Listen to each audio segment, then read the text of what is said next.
আমরা জুলাই আন্দোলনে লক্ষ্য করেছি, ইতিপূর্বে যেটি আমরা বিভিন্ন সময় আজ করেছি, জুলাই আন্দোলন আমাদের চোখের সামনে স্পষ্ট করে দেখিয়ে দিয়েছে যে এই দেশে তরুণদের মধ্যে ব্যাপকভাবে দ্বীনি জাগরণ ঘটেছে। এর পেছনে যে কয়েকটি শিক্ষা প্রতিষ্ঠানের ব্যাপক ভূমিকা আছে আমি মনে করি তামিরুল মিল্লাত কামিল মাদ্রাসা তার অন্যতম। বিগত 15-16 বছর যাবৎ ইসলামের কথা বলার মতো কঠিন আরেকটি কাজ এই মাটিতে ছিল না। এজন্য জুলাই আন্দোলন আমাদেরকে দেখিয়ে দিয়েছে সেই দমন পীড়ন বিশেষ করে আমাদের সমাজের তরুণদের মধ্যে দ্বীনের প্রতি আগ্রহকে আরও বহুগুণ বাড়িয়ে দিয়েছে এবং তাদের মধ্যে যে দ্বীনি আগ্রহ, দ্বীনি চেতনা এটা সৃষ্টি হয়েছে, এটাকে পুঁজি করে এটাকে সঠিকভাবে কাজে লাগাবার সুযোগ আপনাদের হাতে এখন এসেছে। এখন সমাজের প্রত্যেকটা স্তরে নেতৃত্ব দেওয়া, প্রত্যেকটা স্তরে দ্বীনকে অত্যন্ত সুন্দরভাবে উপস্থাপন করবার এই সুযোগ আমাদের সামনে এসেছে। এই সুযোগকে কোনোভাবে হাতছাড়া করা যাবে না। সময়ত উপস্থিতি, আস-সুন্নাহ ফাউন্ডেশনের মাধ্যমে আমরা চেষ্টা করছি কিছু জনসেবামূলক কাজ করবার, আমরা চেষ্টা করছি বেকারদের বেকারত্ব দূর করবার। আমি মনে করি তামিরুল মিল্লাতের অ্যালামনাইদের মধ্যে এমন বহু লোক আছেন যারা এক একজন যদি দাঁড়িয়ে যান দেশের এক একটি সেক্টরে তারা আইকনিক ব্যক্তিত্বে পরিণত হতে পারবেন ইনশাআল্লাহ। আমি বিশ্বাস করি দেশের বহু সেক্টর আছে যে সেক্টরগুলোতে আজ মানুষ নতুন দিনের স্বপ্ন দেখে, মানুষ নতুন কিছুকে ওয়েলকাম করার জন্য অপেক্ষা করছে।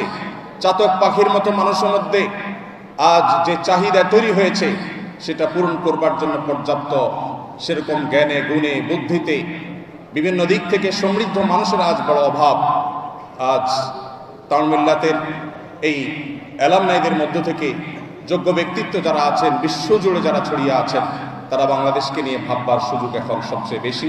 আমি আশা করব সেই ভাবনার জগতে আপনারা অবশ্যই বিচরণ করবেন এবং বাংলাদেশকে আপনারা পথ দেখাবেন এবং আলিয়া মাদ্রাসার জগতে শত সহস্র মাদ্রাসাগুলো যে পিছিয়ে আছে তামিরুল মিল্লাত আবারও যদি নেতৃত্ব দেয় এবং এই জাতীয় আরও যে প্রতিষ্ঠানগুলো আছে তারা যদি আবারও নেতৃত্ব দেয় তাহলে আবারও আমাদের সে হারানো ঐতিহ্যকে পুনরুদ্ধার করা সম্ভব হবে ইনশাআল্লাহ।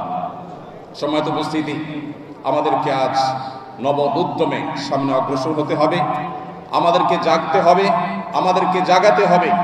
আমাদের কলেজ বিশ্ববিদ্যালয়ে জেনারেল শিক্ষার্থী আমাদের যে সমস্ত বন্ধুরা আছে, তরুণরা আছে, তাদের মধ্যে যে পরিমাণ দ্বীনি জাগরণ, আমি বিগত এক বছরে অন্তত 50টি কলেজ বিশ্ববিদ্যালয়ে বিভিন্ন পর্যায়ে প্রোগ্রাম করেছি। আমি লক্ষ্য করেছি তরুণদের চোখে দ্বীনের প্রতি যে ক্ষুধা তৈরি হয়েছে সে ক্ষুধা মেটাবার মতো সেরকম জ্ঞানে গুণে সমৃদ্ধ, সর্বগুণে গুণান্বিত এবং তাদের ক্ষুধা মেটাবার মতো উপযুক্ত মানুষের বড় বেশি অভাব চলছে। এই কাহতুর রিজাল বা মানুষের যোগ্য মানুষের যে অভাব চলছে এই অভাব মোচনে আমি মনে করি আপনারা অগ্রণী ভূমিকা পালন করতে পারেন। আল্লাহ রাব্বুল আলামিনের কাছে কায়মনকে দোয়া করি আল্লাহ তাআলা তামিরুল মিল্লাতকে এবং বাংলাদেশের অন্য সমস্ত দ্বীনি শিক্ষা প্রতিষ্ঠানগুলোকে শুধু বাংলাদেশ নয় গোটা বিশ্বের জন্য মডেল প্রতিষ্ঠান হিসেবে কবুল এবং মঞ্জুর করুন। সম্মানিত উপস্থিতি, আমি আবারও বলি এখানে আমার বন্ধু বান্ধবের অনেকেই আছেন যারা এক সময় তামিরুল মিল্লাতে পড়েছেন। আমি সেই তথ্য অনেক পরে জানতে পেরেছি এবং অবাক হয়েছি যে যেখানে আমি সফল মানুষ দেখি, তাদের উল্লেখযোগ্য সংখ্যক মানুষ দেখি তাদের গোড়া তামিরুল মিল্লাতে প্রথিত। তারা এখানে বেড়ে উঠেছেন, এই ক্যাম্পাস থেকে তারা গড়ে উঠেছেন। এই প্রেরণাকে সামনে রেখে আমরা যদি এগিয়ে যাই তাহলে নতুন বাংলাদেশে সাধারণ মানুষের মধ্যে যে একটা ধারণা তৈরি হয়েছিল যে হুজুররা শুধুমাত্র ওয়াজ করে, হুজুররা শুধুমাত্র কথা বলে, আমরা এই ধারণা বদলে দিতে পারি ইনশাআল্লাহ।